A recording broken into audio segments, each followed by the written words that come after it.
Hello সবাইকে, welcome back to my blog. আশা করি সবাই ভালো আছেন। আমিও আলহামদুলিল্লাহ অনেক ভালো আছি। গতকালকের একটা পর্বে আমি দেখিয়েছিলাম চট্টগ্রাম শহর থেকে আমি কিভাবে লামা বান্দরবন উপজেলাতে পৌঁছালাম। আজকের ভিডিওতে আমি ডিটেলসে আপডেট দিব আমরা কোথায় উঠলাম, কি কি করলাম প্রথম দিন।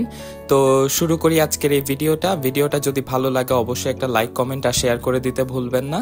তো চলেন দেখি আজকে প্রথম দিন আমরা কি কি করলাম। তো প্রথম দিন যেমন দেখিয়েছিলাম যে আমরা পৌঁছালাম মিরিঞ্জার যেই টপ পয়েন্টটা, যেখান থেকে আমাদের আসলে ট্রেকিংটা শুরু হবে বা হাঁটাটা শুরু হবে, সেখান থেকে আমাদের হাঁটার পর্ব শুরু হলো। এখান থেকে আমাদের যে রিসোর্টটা বুকিং করা ছিল চুংদারবক, সেখানে পৌঁছাতে হলে আমাদের হাঁটতে হবে 30 থেকে 40 মিনিটের মতো।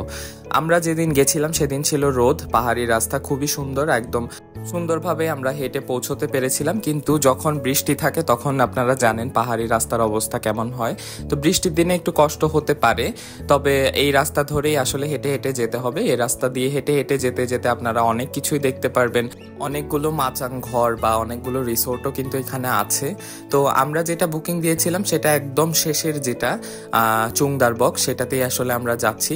তো পাহাড়ে যেতে যেতে এই যে পাহাড়ি ফুল দেখছিলাম, আশেপাশের ভিউ দেখছিলাম। ভিউ দেখে দেখে যাওয়ার মজাটাই আসলে আলাদা। এখানে বিভিন্ন ভিউ পয়েন্ট ছিল, পাশাপাশি এখানে একটা কিংবা দুইটা আপনারা ছোট ছোট দোকানও পেয়ে যাবেন, যেখান থেকে আপনারা আপনাদের প্রয়োজনীয় সামগ্রী যেমন পানি, শুকনো খাবার এগুলো নিয়ে যেতে ভুলবেন না অবশ্যই। তারপর এই একটা রিসোর্ট ছিল, এটাতে এমনিতেও আপনারা ঢুকে ছবি তুলতে পারবেন। ছবি তুলতে হলে ঢোকার টিকিট মূল্য ছিল 50 টাকা, আর আপনারা স্টে করতেও পারবেন। এখানে ছোট ছোট কটেজও ছিল, স্টে করতে পারবেন আপনারা চাইলে এখানে। আমরা যেহেতু 9 জন গেছিলাম, তো হাঁটার তেমন একটা বেশি কষ্ট অনুভব হয়নি। আমরা সবাই মিলে একসাথে গল্প করতে করতে হাঁটছিলাম। এটা হলো আমার ফ্রেন্ড, ও হলো লয়ার, আসিফ ওর নাম।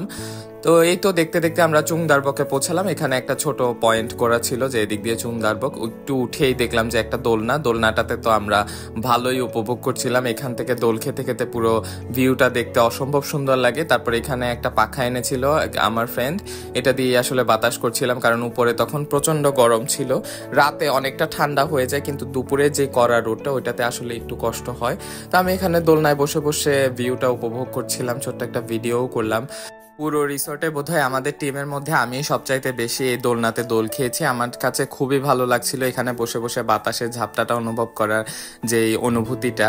তো তারপর গেলাম সামনের যে জুম ঘরটা ছিল, এটা মূলত এখানে খাবার জায়গা, খাবার সবসময় এই জুম ঘরটাতে সার্ভ করা হয়। তারপর এখানে তাঁবু বিছিয়ে থাকারও রাতের ব্যবস্থা করা হয়েছিল। এই জুম ঘরটা আমার সবচাইতে বেশি ভালো লেগেছে, কারণ এখান থেকে পাহাড়ের যে ভিউটা ছিল সবচাইতে বেশি সুন্দর লেগেছিল। প্লাস এই জুম ঘরটাই ছিল আমার মনে হলো সবচাইতে বড়। তো এই তো আমরা বসে বসে বাতাস খাচ্ছিলাম, এই জুম ঘরটাতে বাতাস ছিল প্রচুর। তারপর ছোট একটা ভিডিও নিচ্ছিলাম পিছনে পাহাড়ের। আমরা যেদিন গেছিলাম সেদিন একটু একটু মেঘ জমেছিল, তখনও অবধি আসলে বোঝা যাচ্ছিল যে বৃষ্টি আসবে। তো তারপরে আসলো বৃষ্টি, যেটার ভিডিও আছে। তারপরে আমরা দুপুর যেহেতু হয়ে গেছে খেতে বসলাম। দুপুরের খাবারটা মূলত আমাদের যে বুকিং ছিল, বুকিং এর সাথে অ্যাড করা ছিল। আমাদের দুপুরের লাঞ্চে ছিল ডাল, আলু ভর্তা আর মুরগির মাংস। আর পাহাড়ের একটা খাবারের বিশেষত্ব হলো আপনারা যখন ট্রেকিং করে আসবেন তখন আপনারা যাই খাবেন আসলে সেটাই অমৃত বলে মনে হবে। তবে খাবারটা ভালোই ছিল। আমিও এখানে বাতাস উপভোগ করতে করতে বাইরে বসে বসে আসলে খাচ্ছিলাম, সাথে টুকটাক করে বৃষ্টি পড়ছিল। তো একটু পরে আসলে ঝুম বৃষ্টি শুরু হবে। আমি বাইরে আর বসে খেতে পারিনি, অল্প খেয়ে আবার উঠে চলে আসতে হয়েছিল আমার ভেতরে। এতক্ষণ হাঁটার পরে আসলে খাচ্ছিলাম, সেটাই আসলে অমৃত বলে মনে হচ্ছিল। তারপর খাওয়া দাওয়া শেষ করে আমরা এই যে বৃষ্টি হলো, বৃষ্টিতে কাদার রাস্তা দেখানোর জন্য আমি এই ছোট ভিডিওটা করেছি। আমরা হেঁটে হেঁটে যাচ্ছিলাম ঝর্ণার দিকে, ঝর্ণা দেখার জন্য। এখানে এসে যে পরিমাণ স্ট্রাগলটা করতে হয়েছে, এই স্ট্রাগলের কোনো ভিডিওই আসলে নাই আমার কাছে, কারণ তখন ভিডিও করার মতো কোনো পরিস্থিতি ছিল না, রাস্তার অবস্থা ছিল এমন বেশি খারাপ। তারপরেও ঝর্ণাতে এসে ঝর্ণার টুকটাক আমি ভিডিও করেছি, যাতে অ্যাটলিস্ট দেখাতে পারি যে কি দেখার জন্য এত স্ট্রাগল করে আমি আসলাম এতটা দূর। তো এই তো ঝর্ণাটার নাম ছিল নুনার ঝিরি ঝর্ণা। এত পরিমাণ সুন্দর লাগছিল বৃষ্টিতে, মূলত বৃষ্টির কারণে ঝর্ণার সৌন্দর্য আরো বেশি দ্বিগুণ হয়ে গিয়েছিল। তারপর আমরা একটা অটোতে করে লামা বাজার যে পৌরসভা আছে সেখানে গেলাম একটা পুকুরে গোসল করার জন্য, একটু ভালোভাবে ফ্রেশ হওয়ার জন্য। কারণ পাহাড়ে তো তেমন পানি পাওয়া যায় না, সেখানে শুধু ওয়াশরুমের সুবিধা থাকে কিন্তু গোসল করার তেমন সুবিধা থাকে না। তো বাজার থেকে আসলে আমাদের সব সময় গোসল করতে বা ফ্রেশ হয়ে যেতে হয়েছিল। তো তো এখানে আমি সবার কিছু র ফুটেজ নিয়ে রেখেছিলাম, সবাই কি করে না করে সেগুলো। আসলে সব সময় তো সুন্দর সুন্দর ফুটেজগুলোই না হয়, এখানে কিছু র ফুটেজ আমি অ্যাড করেছি। এই পুকুরটাতেই আমরা গোসল করেছিলাম। তো তারপর গোসল করার শেষে আমরা যাচ্ছিলাম আমার ফ্রেন্ডদের বাসায়। আমার বন্ধু শুভ, ওর বাড়ি মূলত লামাতে, সেই কারণে সেই উপলক্ষে আসলে আমাদের লামাতে বেড়াতে আসা। সাথে আমরা যে রিসোর্টে উঠলাম সেই রিসোর্টটাও মূলত ওর মামার, সেই কারণেই ওকে দিয়ে সবকিছু বুকিং দেওয়া, ওই সবকিছু ট্যুর প্ল্যানার।